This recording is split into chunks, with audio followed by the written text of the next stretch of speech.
I'm Steve Gilman, and this is Brand Story, where we help you build stronger, more sustainable brands by sharing insightful conversations with brand leaders, marketers, and professional storytellers. My guest today is Liam Darmody. If you can get on the radar of people that you don't know, then you're attracting opportunity that you don't know exists. Liam is a personal brand strategist that helps founders and executives build their personal brands, and he's also a self-professed LinkedIn nerd. Liam spent 2 decades scaling go-to-market operations at tech startups before founding Liam's Brand Stand, his consultancy that focuses on helping others establish and build their personal brand on LinkedIn. Hey, Liam, welcome to Brand Story. Thanks so much for having me. I'm excited to chat with you. Yeah, I think we'll have a blast. We have a friend in common that's been a prior guest. Mita Malik has been on the podcast twice. Oh, no way. Yeah, she's one of our guests that's returned. I had her on, I think it was in season 1, season 1. And then she came back to roll out her book. It's fantastic. Mita's doing great. She's a really good friend. We were in the Creator Accelerator program together with LinkedIn, and we have a propensity for doing audio rooms together, and we love them. They're a lot of fun. I've seen a few of those. I wanted to make the last one, and then of course had a meeting on my calendar with a client, and I couldn't get there. But I'm looking forward to the next one whenever you guys do it. Yeah, we're gonna do it in another month or 2. That's great. Yeah, she's the best. So I think it'll be really fun today, and fun for our audience to talk all things LinkedIn and personal branding. I'm a brand strategist, but for financial brands and healthcare brands and manufacturers. So this is a little different. You and I do the same thing, but on different organizations with different complications and different complexities. And you got really into LinkedIn around the pandemic, right? Yeah. 2019, my daughter was born and I was on paternity leave. And for the year leading up to that, I had been lurking and consuming. I've been on LinkedIn since 2005, but actively sort of paying attention to it from a content standpoint around then. And I swore I was going to take my paternity leave and start creating content. And I still couldn't get over that hump. I was still nervous about it. And I was still worried about what my employer would say if they saw that I started posting on LinkedIn, like so many people are. And then a month after, when I went back to work, I said, screw it, I'm just going to do it. So I started in 2020. And then when the pandemic actually hit, it just took on a life form of its own. It became sort of my community. It was the only outlet that I had. I lived in a small house in Northern Virginia with an infant and a toddler and my wife, and I love all of them dearly. But you can imagine I missed the conversation that happens at an office. Being in a startup world, like I'm used to having really vibrant cultures and really sort of relaxed, casual atmosphere where work and play kind of intertwine. So LinkedIn became that for me, and I've been posting there ever since. Yeah, you're really prolific, and I think you really have an honest desire to help others learn how to use the space, which I think is cool. I think I doubled down on LinkedIn in 2020, and that's where this podcast was started, because I was tired of not having really good one-on-one conversations. That's sort of my sweet spot. I'm an introvert. I love talking to people one-on-one. And so I love this. And the thing about podcasts for me is that so many of them have they're really trying to sell something. So their value proposition's just under the surface and they sort of restate it over and over again. We decided to do something different. So this is all about you today. That's awesome. I love it. And honestly, it's interesting. Like I'm kind of thinking myself, this year going out on my own, I have all these ideas of what I want to do, build a community, build a course, build a podcast. And I'm like what you said, like I'm an extreme extrovert, but I love conversation, and so that's kind of the thing that matters to me the most. So I'm excited to chop it up with you. So you touched on something when we first started talking about how people sit on the sidelines. We all know there are tons of lurkers out there. We've been lurkers ourselves. Sometimes we currently lurk, but I think a lot of people are afraid to dive in and create any kind of content, because they think, their employer will judge them, or it means they're looking for a job, or it means all these things. What kind of advice would you give people who are just scared or hesitant to jump in? First, I say don't be hard on yourself. It's natural. LinkedIn has a very unique sort of value proposition to people and different things to different people. I think it is the oldest social network when you think about it. It was around before Facebook and Twitter, and you don't really think about LinkedIn as a social platform. When you go to take a survey from a company and they say, where did you find us? LinkedIn usually isn't on that list, which is so interesting because it is a business platform.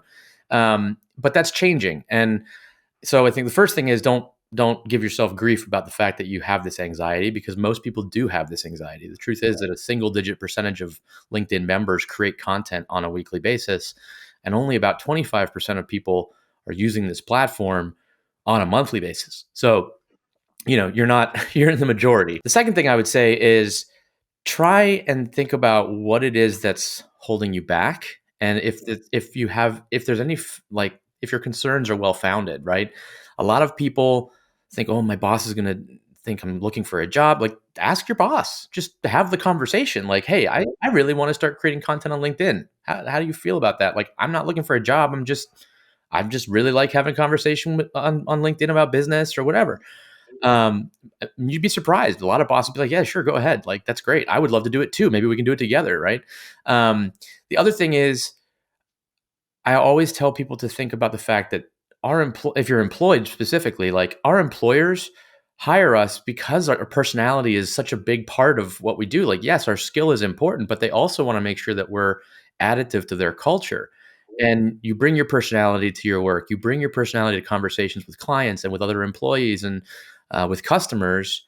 So why would your employer care if you started talking about the skills that you have on LinkedIn? And I know on the flip side, there are employers who say, well, if they post on LinkedIn, they're more likely to get poached by recruiters. And my response to that is, that's not your worry. Your worry should be, do they have enough of a reason to stay if they are recruited by recruiters? Because recruiters are recruiting them regardless. It's not because they're posting. I agree. And also, it's, if you'll send an employee to a trade show or out anywhere to talk to anyone, it's fine for them to be on LinkedIn.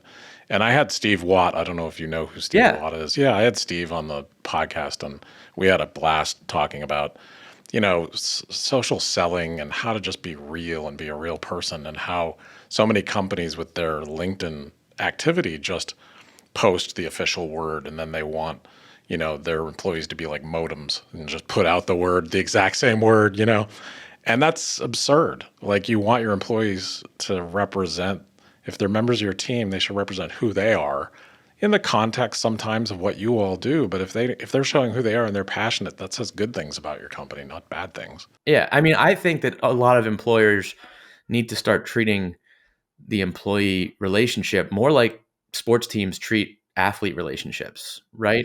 You're there for, you have this talent for a certain period of time. They're not going to stay for 30 years. That those days are gone. But if they're there for 3 or 4 years, you might as well make the most of it. You might as well keep them happy. You might as well make them feel fulfilled and want to tell people about your place Yeah. of business, so that they can recruit other folks, or your clients are seeing that the people that are putting that product or service together are happy where they are.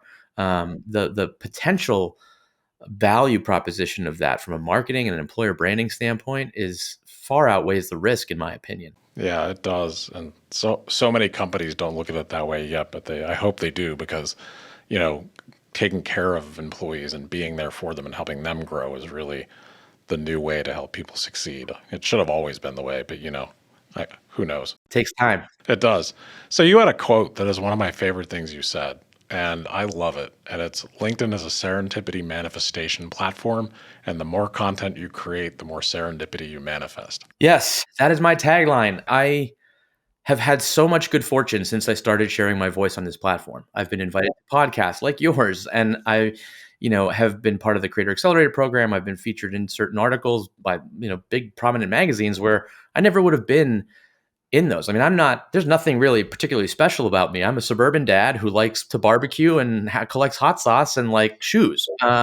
And so if somebody like myself can have the type of following and engagement and audience that I've built on LinkedIn, anybody can. And I think, I'm a Canadian, so hockey's my thing. And, Gretzky used to say, you miss 100% of the shots you don't take. And that's very true. And, you don't know what exists out there as a possibility or an opportunity if you're not showing up and putting yourself on people's radar. And I think that's the thing that for me is the most beneficial reason for posting, right? If you can get on the radar of people that you don't know, then you're attracting opportunity that you don't know exists. And, for me, the light bulb really went off when so I spent, the first 15 years of my career doing sales operations, revenue operations, a bunch of different kind of operational roles at startups.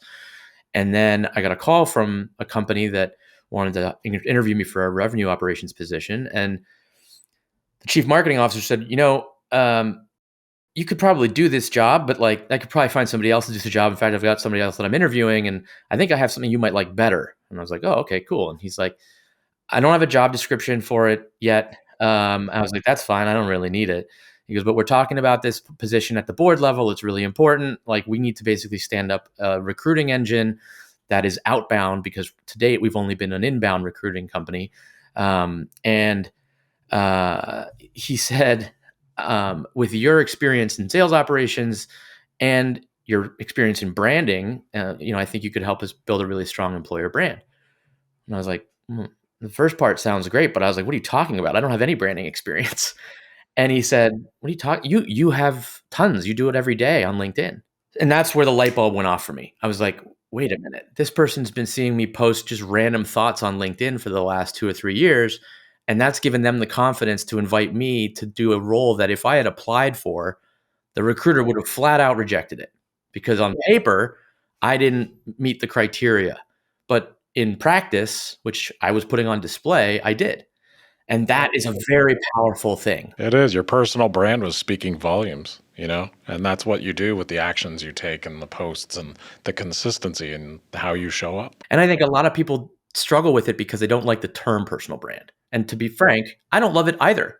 Right. It's an awkward way to talk about it. It is, absolutely. But it is what it is. And, if you look at Google Trends and you look at the search criteria for personal brand since 2004, it's like this. So clearly people are paying attention to that. I had a poll go live last week. 94% of people said that they think it's important to build one. And so, it's a thing and people need to pay attention to it. Yeah. It's interesting because it's somewhat synonymous with reputation, but it goes beyond that, and it's interesting. It's how you show up in the world and the way you show up and the stories you tell, not by selling and talking all the time, but the stories you tell by the actions you take. So there's someone you might know that was also on the podcast, Kelly Schweitzer from the Creator Program. Yeah. Yeah, she was on the podcast, and she has a sort of thing that goes along with your serendipity manifestation platform that I love, and her and I talked about it a great deal. She calls LinkedIn the platform of generosity. Yeah.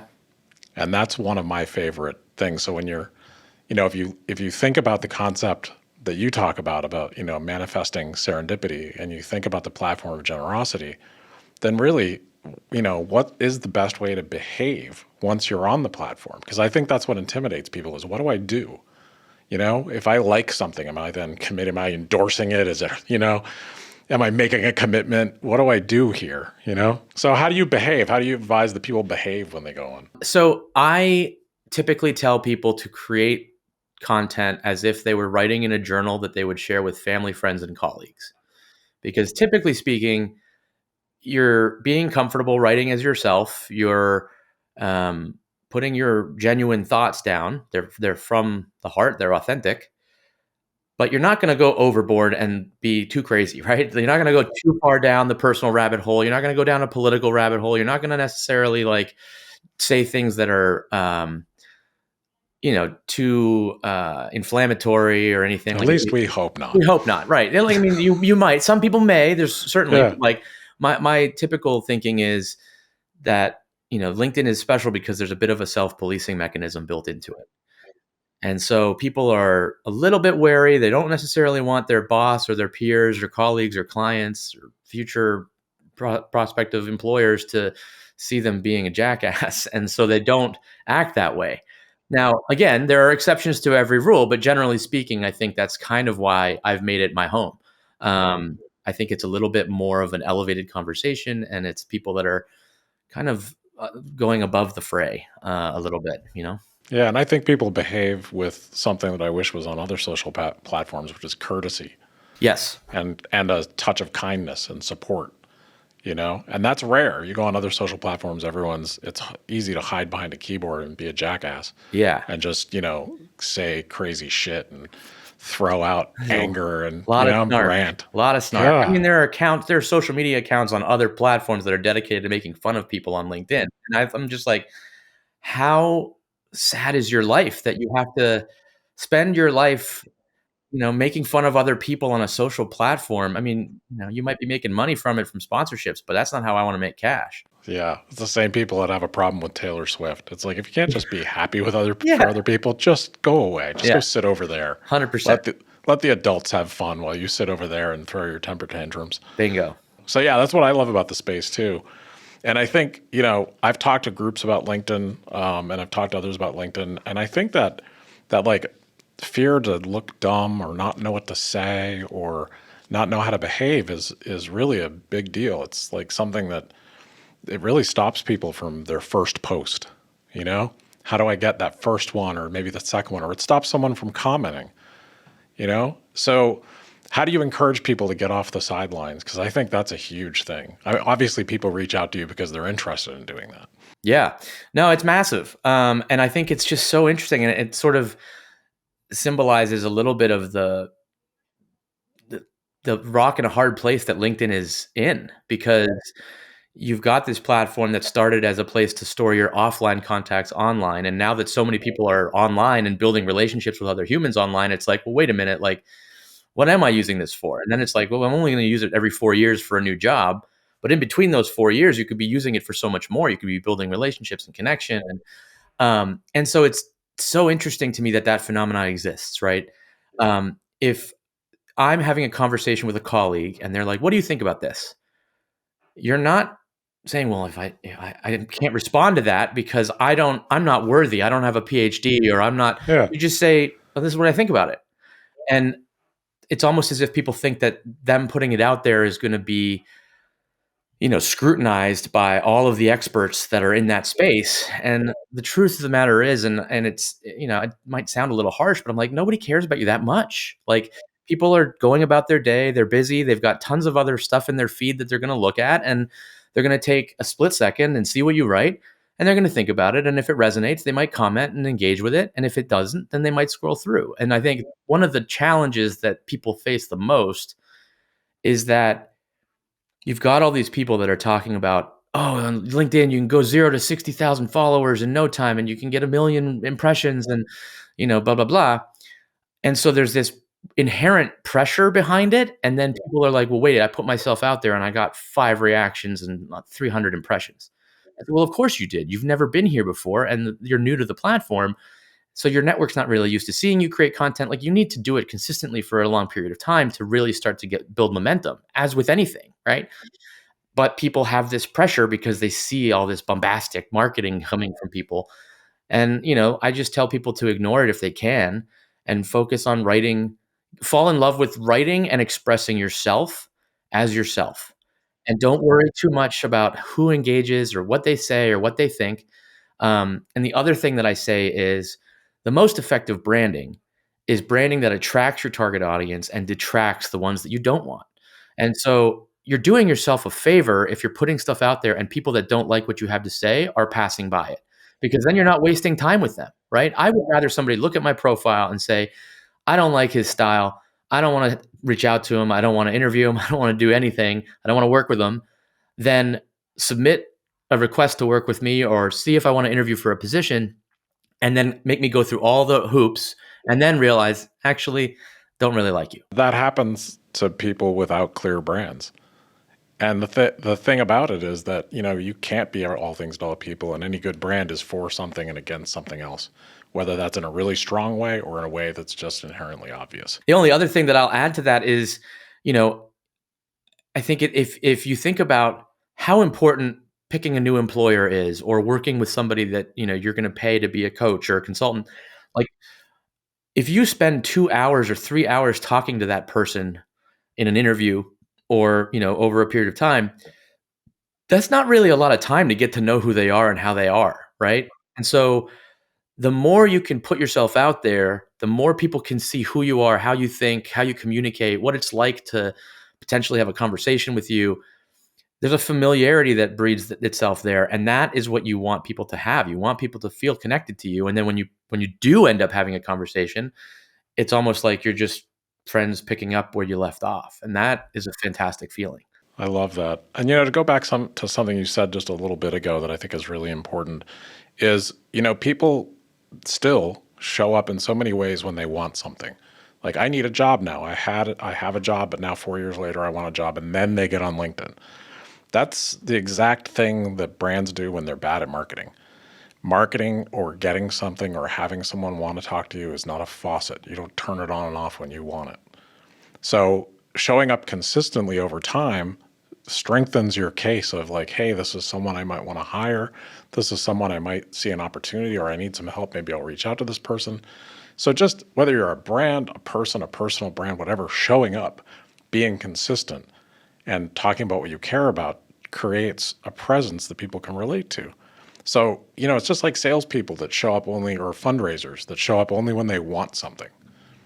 Are you more likely to give money to a fundraiser that you've been hanging out with and they talk about things you care about and then they ask you, or one that just comes out of the blue and asks you? It's familiarity. People like familiarity. People like getting to know who you are, how you think, and it just makes those conversations when there is an ask easier. And whether that's whether you're in sales or whether you're in recruiting or whatever. Like, I mean, I've there's just so much opportunity that you can unlock when you just share your personality. And so many people have imposter syndrome. I work with people who are vice presidents, senior vice presidents at Fortune 100, Fortune 500 companies, and they are insecure just like a 25-year-old might be who's brand new to the work environment, and and they're just like, well, what if somebody thinks I'm an ass? And it's like, don't worry. That's like, do people in real life think that? And they're like, well, maybe some. I'm like, no, like, legitimately, like, and then when you reframe it for them that way, they think, oh, interesting, like maybe I should be putting something out there. And at that level too, like when you're talking about vice presidents or CEOs or C levels, like the amount of knowledge and experience that those people have to get to where they are, there's infinite amounts of content you can create from that. You don't have to Yeah. overthink it. It doesn't have to be a book. It doesn't have to be a thesis. It's just, you're sitting there in the morning having your coffee and you're thinking about something because you've got a million thoughts going through your head. Put one of them out there every day. Make it short, quick. It could even be as short as a tweet, right?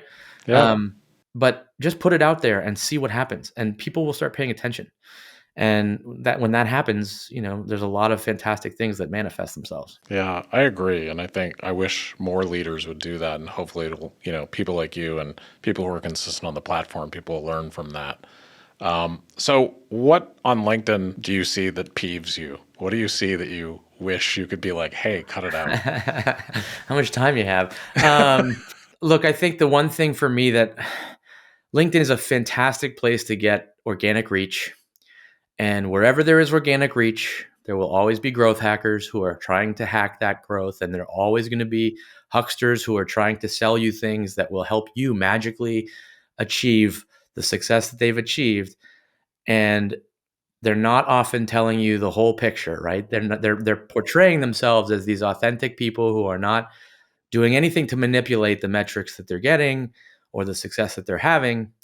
But in reality, there's more happening behind the scenes that you don't necessarily know about. And that really frustrates me, because I think if there's any platform where that doesn't belong, it's this one, right? We are our we are professionals, and we bring integrity to our work. We are authentic with our connections and our relationships with other people in real life, and that's how we should behave on the platform. And now, I don't have a problem with people who genuinely like each other, supporting one another. I have people like that in my life that are, if I see their post, I'm going to stop and I'm going to read it, and I'm probably going to engage because I want it to do well. But there's no quid pro quo and there's no back scratching. I'm certainly not asking people to pay me to do it or paying somebody else to do it for me. Um, and there's a lot of that on LinkedIn right now. I kind of joke that LinkedIn is, from a social media standpoint, sort of stuck in 2012, 2015 timeframe, because a lot of that stuff was popular on those platforms back then, and now it's migrated over here. And so I just think it's inauthentic, and I think it's in a way unethical, right? If you're charging people money to teach them how to do something that is authentic, then you shouldn't be inauthentic in your own practices. Yeah, I agree. There's a lot of like, there's too much selling and too much like, we've all been pitch slapped where someone does a connection request and then immediately, hits you with the sales pitch. And, you know, you had a post, I think it was today actually, about bro poetry, Yeah, broetry. broetry. That cracked me up because, you know, yeah, they're just things that people do. They see other people do it, they start imitating it. And all of a sudden you get these little, like, I've been on LinkedIn long enough, you start to see these little waves and trends of everyone trying to do the thing they think works. And the only thing that works is to be yourself. Be yourself, be consistent, and be patient. Those are the three things that are the most important you can do on that platform. And I think that that's the other thing that's so peculiar about how LinkedIn runs is that it's like everybody's trying to become Gary Vaynerchuk overnight. Yeah, But good luck. why? Like Yeah. just like your personal brand stays with you as long as you're alive, more or less, right? So why are you trying to hack it or make it go over super fast? Like just slow and steady wins the race. Put out a post 3 or 4, 5 times a week if you can, and have conversation with people, meet new people, follow people that are posting content that fascinates you to get inspiration, to build connection, to support other people. And then just make it a part of your daily routine. It's not about, you know, how many followers you grew or how much engagement you have. That happens over time. I've grown my following on LinkedIn a lot slower than a lot of other people, and I think that's partly because I just didn't really care. I was just like, I'm going to talk about what I want to talk about today. Well, and you probably have much more engaged followers. Yeah, I think it certainly helps when you just aren't trying too hard. Yeah. And when you're actually adding value, you know, and not trying to be the next Gary Vee. So about 8 months ago, you were invited up to go to the LinkedIn headquarters in New York. Yeah, And you went in person. I know you had an option to go virtually. yeah, I applaud that. Like, yeah, why wouldn't you go in person, right? yeah. It was a photo shoot. Yeah, yeah. The photo op, and also what a blast. So I know when you were there, you were learning about the collaborative articles and community badges and all the things. And LinkedIn's always rolling out new features. Is that I know you learned a lot there, and you've been experimenting with it, and you learn all the time. Is there anything in any of the new features, like the community badges or the collaborative articles, that you'd want to tell people that are listening? Yeah, I think so. People that are like myself, who spend a lot of time on LinkedIn, there's a lot of people that talk about collaborative articles as this. And for those who don't know, collaborative articles are basically these AI generated articles that LinkedIn is probably using to train their large language models. They have all these different functions that you can contribute your thoughts to the articles. The articles themselves are pretty vanilla, but they're there to sort of encourage people to contribute and add their 2 cents. And then if you do that often enough on a specific topic, and you get enough reactions, then you'll get a little yellow badge that says you're a top community voice. Some people will say these are participation badges and participation trophies, and that they don't really matter. And there's an element of truth to that because I've seen people that have 85 of them. And it's just not possible to be an expert in 85 different things, right? Um, so there is that component to it. And that ties back to sort of like the growth hackers gaming the systems, right? Like it's just annoying. But they are also helpful for people that are just trying to dip their toes in the water on the creation front, right? Like, Yeah, they are. what do you think about this? Like, this is something that you're interested in talking about. Share your thoughts here, right? It's a way to get a little bit of traction on your personal brand without necessarily feeling like you have to create this post from scratch. It's more of a prompt. And I think that's a perfectly valuable thing to have on the platform. They're also driving a lot of volume to that linkedin.com/advice URL. So, they're putting a lot of power behind it. So, if you're showing up there, that's a way to get discovered. And I think it just makes it easier for people to feel comfortable sharing a thought or two versus doing it on their profile. Because you don't see collaborative article contributions on a profile. So, I think that's fine. I think top voice badges, they are those mysterious things that come from LinkedIn. That's the other top voice badge, the blue one. And there's nobody understands how many people have those. It's rumored to be 300 a year. And nobody understands what the criteria is. I mean, there's people that have 2,000 followers. There's people that have 80,000 followers. There's people that have tons of engagement and people have relatively little engagement. So I'm not really sure what goes into that. Do I want one of those? Yes, I totally do.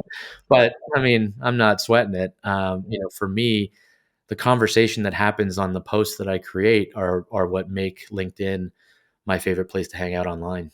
Yeah. Well, that's well said. I think that's the same thing with collaborative articles. If you aren't just into the prize or displaying the thing or the, you know what I mean, and you're not trying to game it, then just participate. And if you enjoy doing those, do them. If they help you, do them. If they don't, then post in a different way or interact and comment on people's posts. I think it's about a combination of doing what you're comfortable with and not having the anxiety. It's not a competition. 100%. 100%. It's not how many followers you have. That drives me crazy with social platforms in general.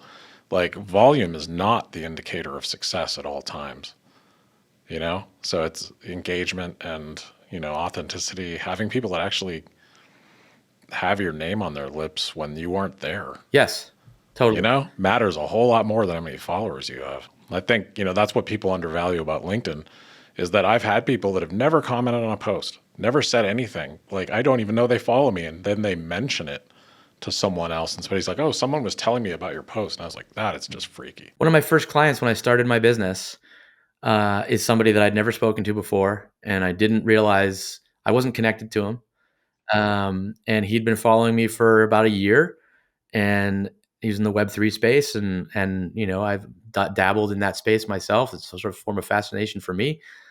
And he ended up being one of my first clients. And That's so cool. that's the power of that platform, right? You're Yeah. putting yourself out there, and I was like, why did you decide that you wanted to work with me over somebody else? He's like, because you're like the kind of person that I would hang out with. Yeah. And that's basically just summed up the power of personal branding, because we buy from people we know and like and trust. So when we show up and demonstrate who we are, you can figure out, oh, I just kind of like this guy. I would hang out with him. I'd like to work with him because he wouldn't be a pain in my ass. Exactly. You know? Yeah. I mean, if you can make somebody think that guy seems like somebody cool to work with or have around, then you're successful at personal branding. Right. You're done. Yeah. I love that. I love that uncomplicated sort of view on it. That's awesome, man. So let me ask you, I don't want to keep you all day. So I'm going to ask you some speed questions just about you. What's a piece of advice that you've been given about LinkedIn or about life that's really stuck with you? Oh, great question. My dad always taught me to be myself and to just trust and try my best. Try my best and trust that things will work out. And that is very simple, but it sticks with me because there's so many things in life that are out of our control. And so if we just do our best and we show up authentically, then we should have faith that things will work out for us in some way, shape, or form. And that's not going to say it won't always be easy. It won't be hard at some points. Like, there will be peaks and valleys, obviously, but if you stay true to those things, you'll typically be okay. And it'll help your mind not go crazy when, like something isn't going the right way, right? You just kind of have faith. The other thing I would say is a quote that I believe in. There's two quotes that really resonate with me. The first is, "There are no strangers here, only friends you haven't yet met." That's by Yates. That is my motto for life. Like, I treat everybody like a potential future friend. And if they end up burning me, then fine. But like, I'm giving the benefit of the doubt and I'm getting to know somebody before I make a judgment. I'm not one of those people that lets that, like, sort of is guarded until somebody approaches me. And they don't have to win over my trust. I kind of trust until you break it. And the other is Jefferson's quote about being a great believer in luck. And I find that the harder I work, the more of it I have. And I think a lot of that is important because that, luck is certainly a part of life, but the harder you work, the more luck manifests itself. And so it all kind of comes together for being authentic, doing your best, trying your best, and having faith that something will happen for you as a result. Man, well, I'll tell you, I love that. I love all of that. That's that you sort of encapsulated a very positive human philosophy there. And yeah, you manifest your own luck in a lot of ways just by having a good attitude and showing up for yourself and showing up for others. So I love that. So what's this phase of your life? What would you call it? Reinvigorating. That's a good phase to be in. You seem energized. And like this is a blast. Have a blast, man. Yeah, I'm having a blast. I'm focusing on my health for the first time in a really long time. I was thinking about this the other day. Like, I've started going to bed after we put our kids down. I used to long for those 2 hours after they were down as my me time, right? Like, I would sit down and watch TV, and then I'd snack on pretzels and have a couple beers or whatever. And I started to realize that, like, I don't need to have that, like, look forward to that, like, 2 hours of me time. Like, this is my life, all of it together. And like, there's no separation for me anymore. It's almost like I was holding on to what it was like to not have kids and like have my own little world. But like, this is my world now, and I'm immersed in it fully. And I'm focused more on making it the best experience possible while I'm living it, as opposed to looking for some sort of escape. And that's been really helpful. Man, that's beautiful. I love that. Thank you. I wish more people would take that approach. Been a long time for me, right? I think I've had kids for 7 years now. And it was just in the last year or so, like I was at my heaviest when I got let go, and I was kind of miserable. I was like, I don't know what I'm gonna do with my life. Uh, and I just kind of stopped worrying about it, and now I'm having fun.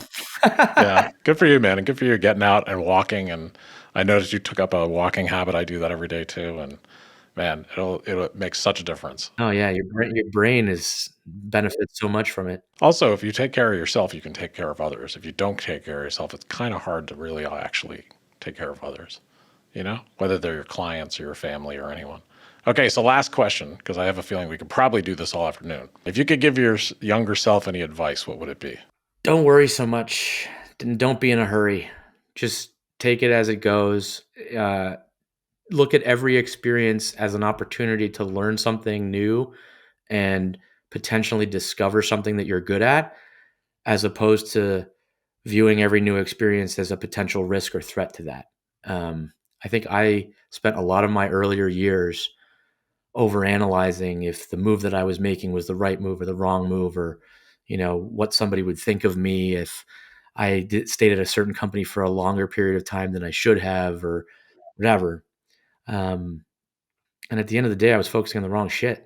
I wasn't paying attention to the opportunity that was in front of me to discover what it was I was really good at and what I was passionate about. I was trying to sort of fit myself in a box, and I think that that's the worst thing you can do for yourself. I look at, like, I was at this event a couple weeks back in Philly, and there were two seniors from Penn State that were at that event, and these guys absolutely blew me away.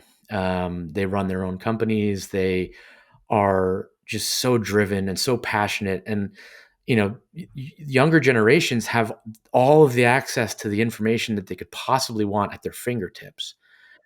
And so for me, I look back and I say, well, shit, like, get busy living or get busy dying, right? If you start at 18 and you start just following your fascination and digesting tons of information that lights you up, you're going to find your passion really fast, and you're going to start to pursue what you're talking about, which is worrying less about, the future, and just focusing on being good for other people and doing good work.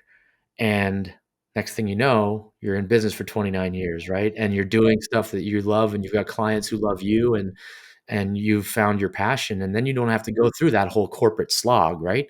Um, so that's what I would say to myself. I would say it in a shorter way, but That's okay. Yeah. I love the way you put it. And I think it's a great sentiment, and I think you're doing it, man. You're showing up for yourself right now and showing up for other people. And it really comes through. It comes through in your content. It certainly comes through talking to you. So I really applaud your energy and your passion and the way that you're helping people by helping them be themselves and be a little bit brave and get out there and share who they are, man. So good for you. thanks very much. That really means a lot to me. Yeah, man, you're crushing it. Keep doing it and just keep being you. Don't try to do anything different because it's working. You're doing great stuff. So thank you so much for being here. And I really appreciate the time. This was great. Thank you for having me.